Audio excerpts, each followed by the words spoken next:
సంవత్సరాల తరబడి ఎన్ని మందులు వాడినా మీ మోకాల నొప్పులు తగ్గట్లేదా? ప్రాణ పెయిన్ క్లినిక్ లో అత్యాధునిక చికిత్స. ఆంధ్రప్రదేశ్ ఎన్నికలకు నువ్వా నేనా అన్నట్టుగా ప్రచారం జోరందుకుంది. అధికార వైసీపీ ఒక పక్క, టీడీపీ, జనసేన, బీజేపీ కూటమి మరో పక్క ఎన్నికల రణరంగంలో పోటీ పడుతున్నాయి. టీడీపీ, బీజేపీతో కలిసి వస్తున్న జనసేన ఈ ఎన్నికల్లో ఎంతటి ప్రభావం చూపుతుందన్న చర్చ ప్రధానంగా మారింది. ముఖ్యంగా జనసేనాని పవన్ కళ్యాణ్ పోటీ చేసే పిఠాపురం నియోజకవర్గం మరింత హాట్ టాపిక్ అయింది.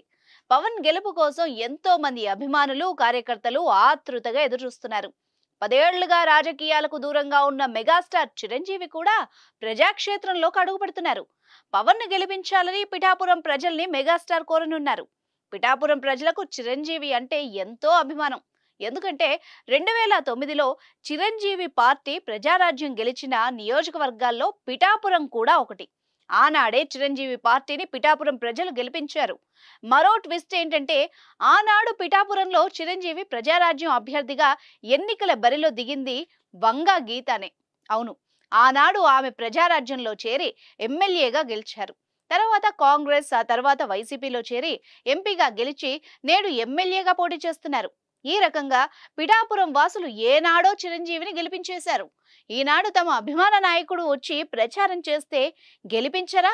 అందులోనూ పవన్ కళ్యాణ్ గెలిపించకుండా ఉంటారా అని ఎనలిస్టులు అంచనా వేస్తున్నారు. అసలే మంచి వేవ్ మీదున్న జనసేన చిరు ఎంట్రీతో మరింత జోష్ మీదకొస్తుందని విశ్లేషకులు అంచనా వేస్తున్నారు. పిఠాపురంలో పవన్ గెలుపు కోసం కాకుండా మెజార్టీ గురించే ప్రజలు చర్చించుకుంటున్నారట.